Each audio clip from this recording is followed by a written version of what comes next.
The fluorescent lights of the diner flickered overhead as Emma Carter balanced 3 plates on her left arm while pouring coffee with her right hand.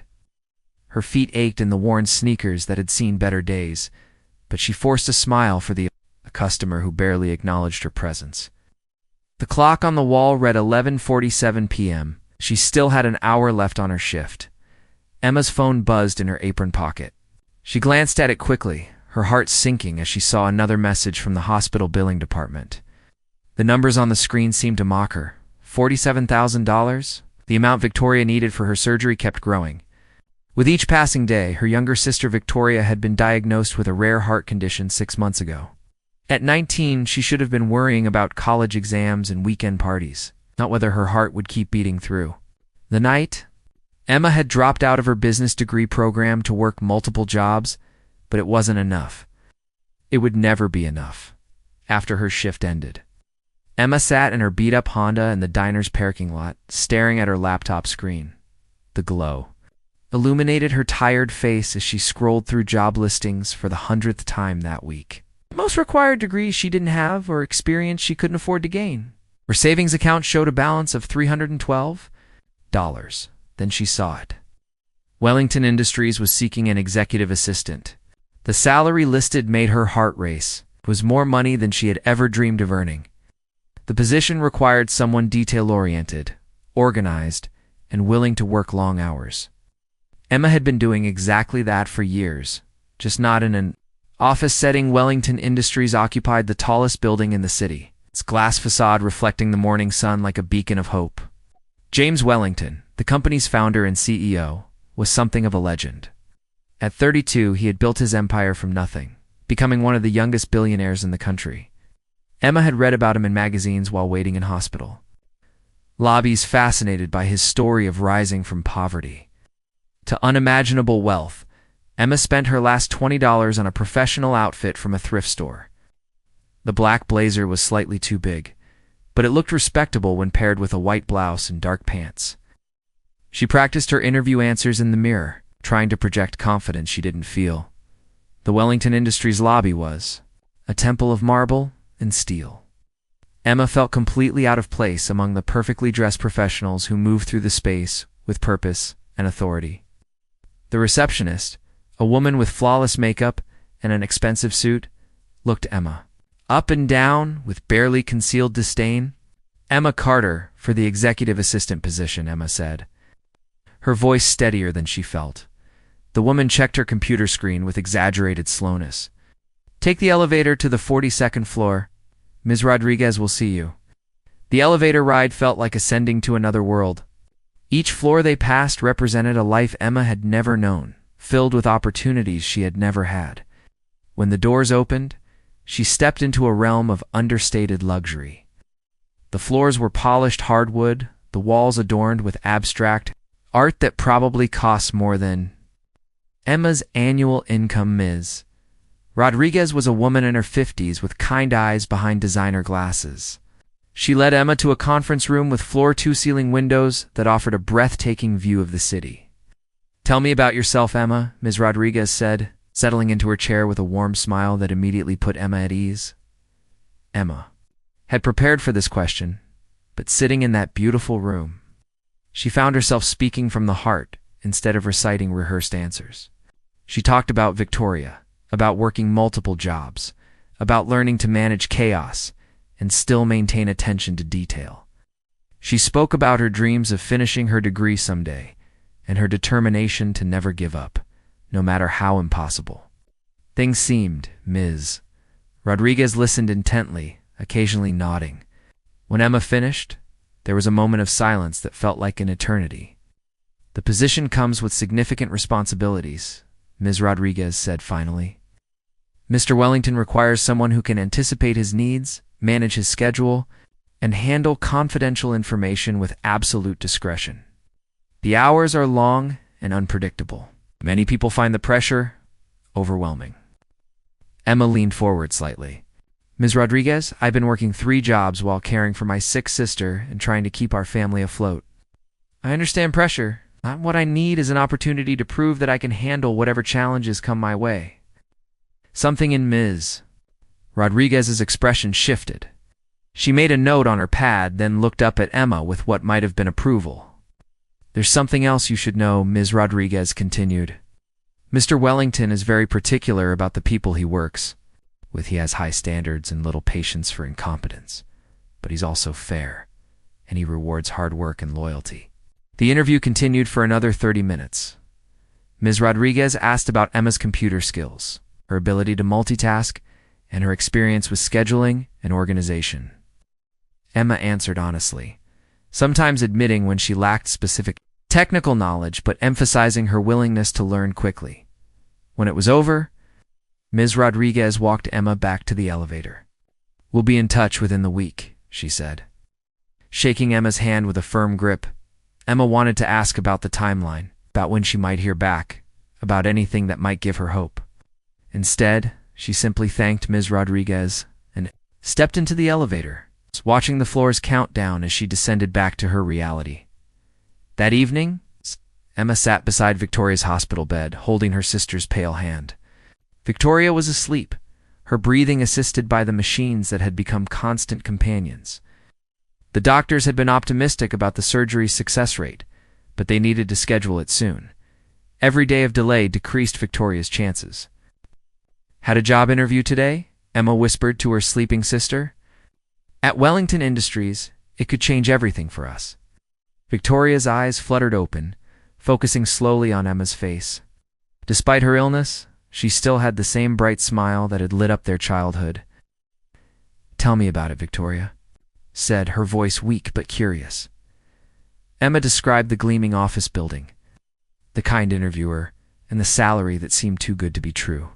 She painted a picture of possibility of a future where Victoria could have her surgery and Emma could finish her degree. She talked about dreams that had seemed impossible just that morning. "You'll get it," Victoria said, with the absolute confidence that only a little sister could possess. "You're the smartest, hardest-working person I know. They'd be lucky to have you." Emma squeezed Victoria's hand, drawing strength from her sister's faith in her. "Get some rest. I'll be back tomorrow after my shift at the restaurant." The next few days crawled by with agonizing slowness. Emma continued working her regular jobs, but her mind was constantly on the phone call that might or might not come. She found herself checking her phone obsessively, her heart jumping every time it rang. On Thursday afternoon, while Emma was taking orders at the diner, her phone rang. The caller ID showed a number she didn't recognize, but something made her step outside to answer it. "Emma Carter. This is Ms. Rodriguez from Wellington Industries. I'm calling to offer you the position of executive assistant to Mr. Wellington." Emma's knees nearly gave out. She gripped the diner's brick wall for support, hardly daring to believe what she was hearing. "The salary we discussed, plus health insurance and performance bonuses," Ms. Rodriguez continued. "You would start Monday morning. Are you interested?" "Yes," Emma managed to say, her voice barely above a whisper. Then, louder and with more conviction, "Yes, absolutely. Thank you so much for this opportunity." After hanging up, Emma stood in the alley behind the diner for several minutes, trying to process what had just happened. The impossible had become possible. Victoria could have her surgery. It could pay off their debts. Emma could maybe even think about finishing her degree. She quit her other jobs that same day, apologizing to managers who had come to rely on her, but understanding her need to grab onto this lifeline. That weekend, Emma used her first advance to buy professional clothes that actually fit, and a planner to organize her new responsibilities.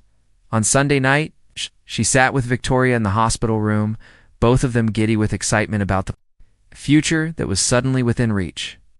"I'm scared," Emma admitted as visiting hours drew to a close. "Of what?" Victoria asked. "Of messing this up? Of not being good enough? Of losing this chance we've been given?" Victoria reached over and took Emma's hand with surprising strength. "You won't mess it up. You've been preparing for this your whole life, even if you didn't know it.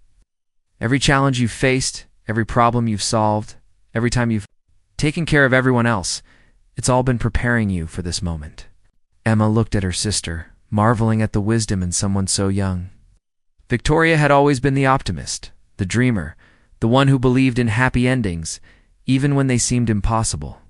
Besides, Victoria added with a mischievous grin, I have a feeling this job is going to bring you more than just money. Maybe you'll finally meet someone who deserves you." Emma laughed, shaking her head. "I'm not looking for romance, Vic. I'm looking for stability and the chance to save your life." "Why can't you have both?" Victoria asked, with the simple logic that had always been her specialty. As Emma drove home that night, she allowed herself to imagine what Monday morning might bring. She pictured herself walking confidently into Wellington Industries, no longer as a desperate woman grasping at straws, but as someone who belonged there. She thought about the mysterious James Wellington, wondering what kind of man he would be to work for. What Emma didn't know was that her new boss had been watching the security footage of her interview, studying her face with an intensity that surprised even him. James Wellington had recognized something in Emma Carter's determined expression, something that stirred memories he had buried long ago. As Emma prepared for sleep in her small apartment, counting down the hours until her new life would begin, James Wellington sat in his penthouse office, staring out at the city lights and remembering a girl from his childhood who had shown him kindness when no one else would. A girl named Emma who had shared her lunch with a lonely boy and changed the course of his life forever. Monday. Morning couldn't come soon enough for either of them, though neither realized they were about to embark on a journey that would transform them both in ways they could never have imagined. Monday morning arrived with the kind of crisp autumn air that made everything feel possible. Emma stood before the mirror in her small apartment, adjusting the collar of her new navy blazer. The professional clothes still felt foreign on her body, but she was determined to grow into them. Victoria had texted her at 6 in the morning with a simple message: "Today changes everything. I believe in you." The Wellington Industries building looked even more imposing in the morning light. Emma joined the stream of employees flowing through the revolving doors, her heels clicking against the marble floor with a confidence she was still learning to feel. This time, the receptionist greeted her with professional courtesy and directed her to the executive elevator. Ms. Rodriguez was waiting on the 42nd floor with a warm smile and a steaming cup of coffee.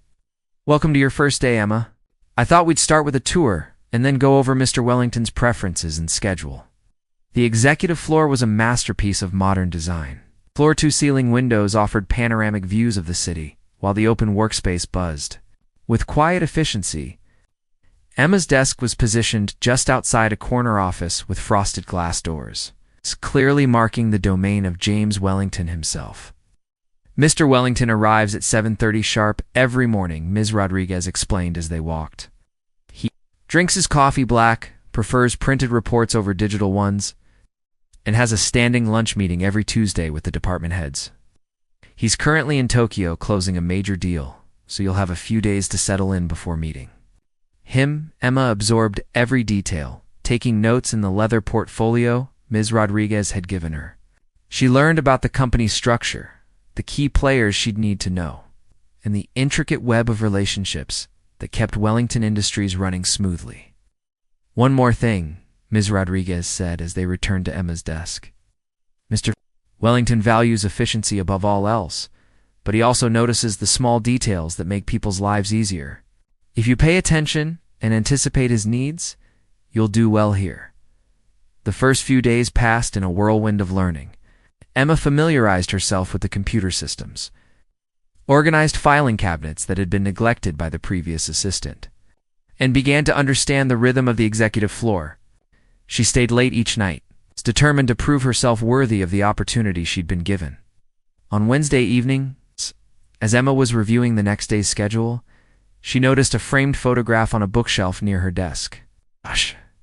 It showed the Wellington Industries Charity Foundation's recent donation to the Children's Hospital where Victoria was being treated. Emma's heart warmed at the thought that her new boss was the kind of person who gave back to the community. Thursday morning brought news that James Wellington would be returning from Tokyo that evening. Emma arrived extra early, ensuring his office was perfectly prepared and his schedule organized down to the minute. She had studied his preferences so thoroughly that she could probably predict his coffee order before he made it. At exactly 7:30, the elevator doors opened and Emma got her first glimpse of her new boss. James Wellington was younger than she had expected, probably in his early 30s, with dark hair and intense brown eyes behind designer glasses. He moved with the confident stride of someone accustomed to command. But there was something else in his expression as his gaze swept across the floor. When those brown eyes landed on Emma, James Wellington stopped walking entirely. For a moment, that seemed to stretch into eternity, he simply stared at her with an expression she couldn't quite read. Surprise? Recognition? Something deeper? "Mr. Wellington," Emma said, rising from her desk with what she hoped was professional poise. "Welcome back. I'm Emma Carter, your new assistant." James seemed to shake himself from whatever trance had held him. "Miss Carter," he said, his voice carefully controlled. "I trust Ms. Rodriguez has brought you up to speed." "Yes, sir." "Your 9 o'clock is confirmed, and I have the Tokyo reports ready for your review. Would you like me to bring you coffee?" "That would be appreciated," James replied, still studying her face with an intensity that made Emma's cheeks warm. Black. No sugar. As Emma prepared his coffee, she was acutely aware of James's presence in his office. Through the frosted glass, she could see his silhouette as he stood at the window, seemingly lost in thought. When she knocked and entered with his coffee, he was seated behind his desk, the picture of executive composure. "Thank you," he said, accepting the cup with hands that Emma noticed trembled slightly. "Miss Carter, may I ask where you're from originally?" The question surprised her. "I grew up here in the city, sir. Attended Lincoln Elementary and Jefferson High School." Something flickered in James's eyes at the mention of Lincoln Elementary, but his expression remained neutral. "I see. Family. Just my sister and me now," Emma replied, wondering why her personal history seemed to interest him. "Our parents passed away a few years ago." James nodded slowly, as if processing information that held special significance. "I'm sorry for your loss. Family is precious." The intercom buzzed, announcing his first appointment, and the moment of unexpected intimacy passed. But throughout the day, Emma caught James watching her with that same unreadable expression. Meetings, she noticed his gaze would find her across the room. When she brought him documents, their fingers would brush during the exchange, and she could swear she felt an electric current pass between them. What Emma didn't know was that James Wellington was fighting an internal war. 22 years ago, when he was 10 years old and new to Lincoln Elementary, he had been the target of merciless bullying. Skinny, awkward, and poor, he had endured daily humiliation until a girl named Emma had stepped in to defend him. She had shared her lunch with him every day for months, treating him with kindness when no one else would acknowledge his existence. Emma Carter, with her pigtails and fierce loyalty, had been his first friend, his protector, and his first love in the innocent way of children. When his mother had gotten a better job in another state, they had moved suddenly. He had never gotten the chance to say goodbye or thank her for changing his life. Now, she sat outside his office, grown into a beautiful woman, but still carrying that same determined kindness in her eyes. She didn't recognize him, which wasn't surprising. The awkward boy with thick glasses and second-hand clothes bore little resemblance to the man he had become. But James would have known her anywhere. As the days turned into weeks, James found himself creating reasons to interact with Emma. He requested detailed reports that required her research and input. He asked her to attend meetings where her presence wasn't strictly necessary. He found excuses to work late, knowing she would stay to assist him. Emma, for her part, was discovering that working for James Wellington was unlike anything she had expected. He was demanding but fair, brilliant but never condescending. He seemed to genuinely value her opinions and often asked for her thoughts on various business matters. Most surprisingly, he had quietly arranged for the company's health insurance to cover Victoria's surgery, claiming it was a standard benefit for all employees. One evening, as they worked together on a presentation for the board meeting, Emma felt emboldened to ask a more personal question. "Mr. Wellington, may I ask you something?" "Of course," James replied, looking up from his laptop. "Why did you hire me? I'm grateful beyond words, but I know there were more qualified candidates." James was quiet for a long moment, his fingers drumming against the desk in a nervous habit Emma had begun to recognize.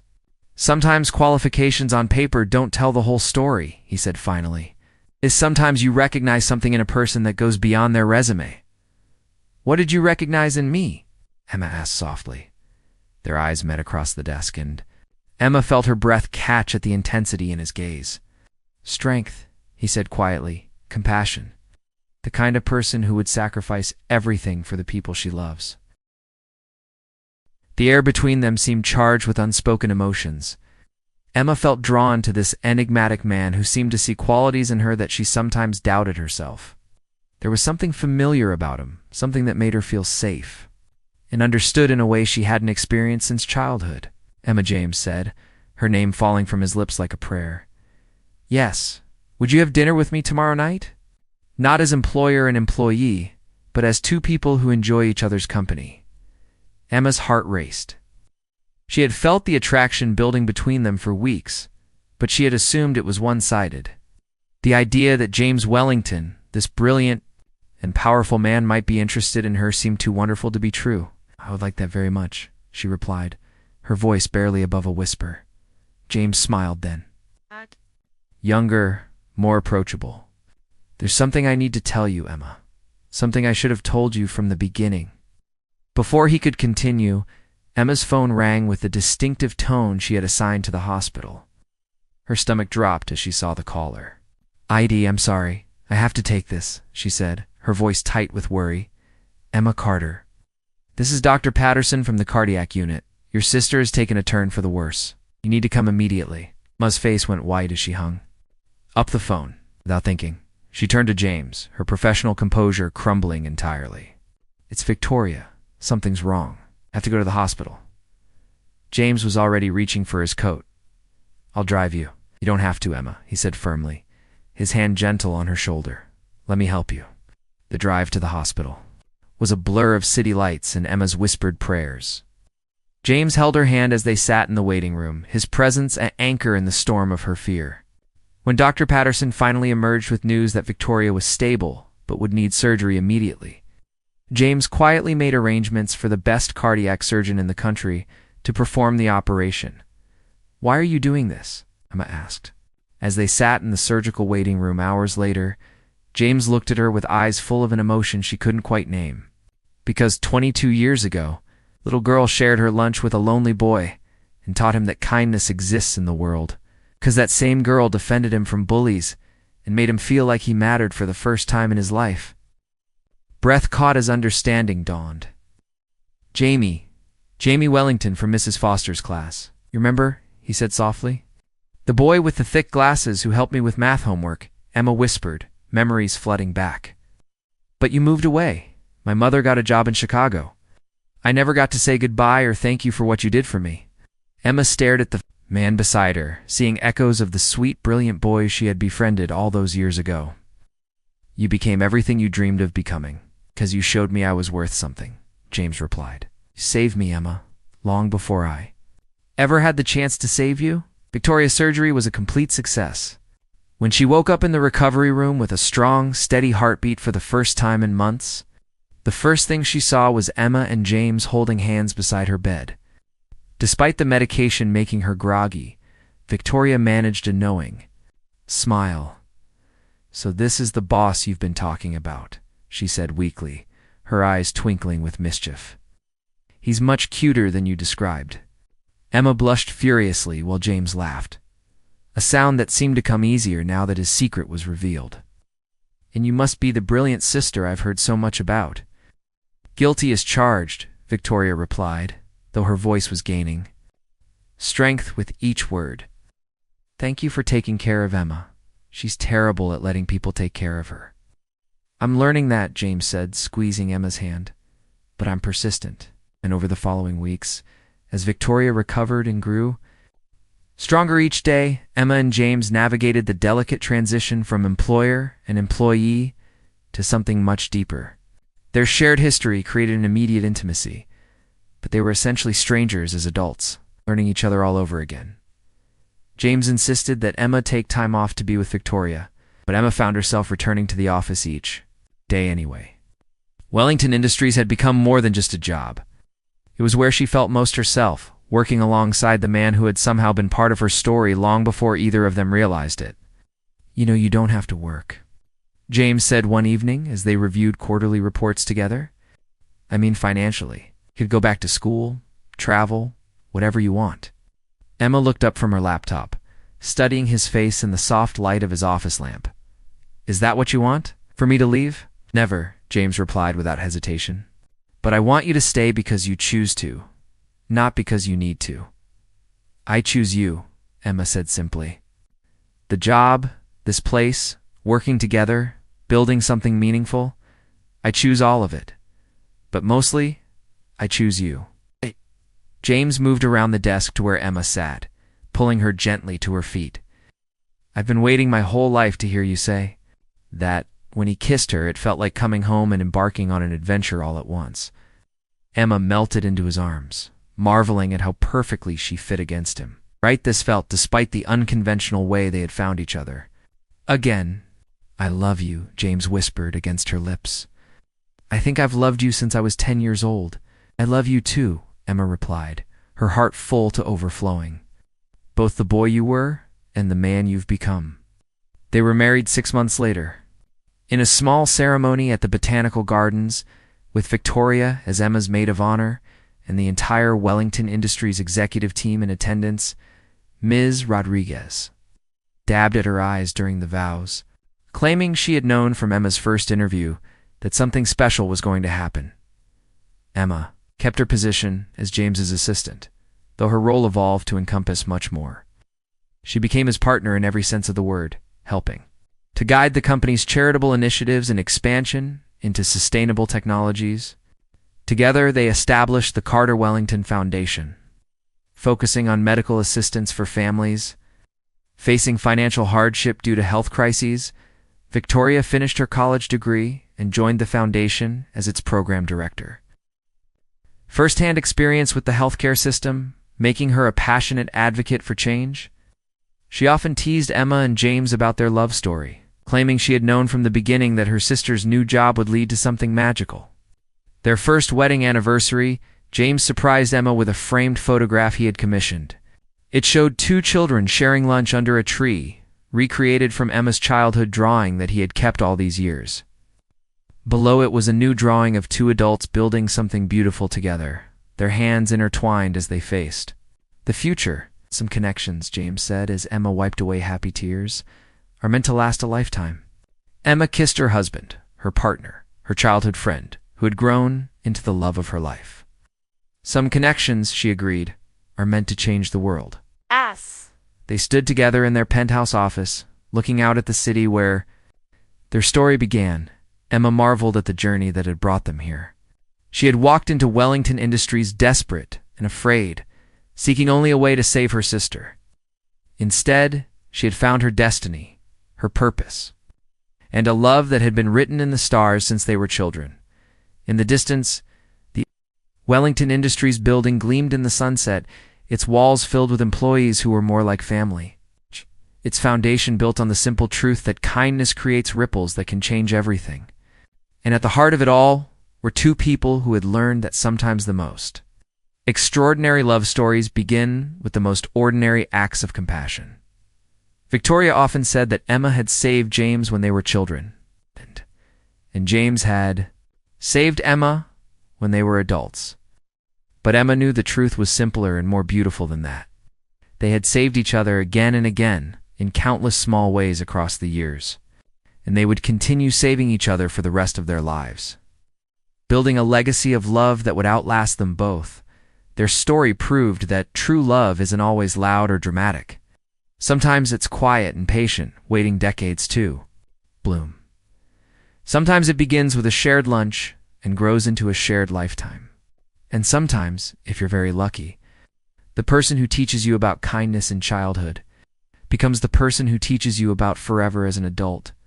Emma Carter Wellington had learned that the best things in life are worth waiting for, fighting for, and worth sharing with the people you love most. And as she fell asleep each night in James's arms, she knew that every struggle, every sacrifice, and every moment of doubt had been worth it to arrive at this perfect, impossible, beautiful life they had built together. The end was really just the beginning.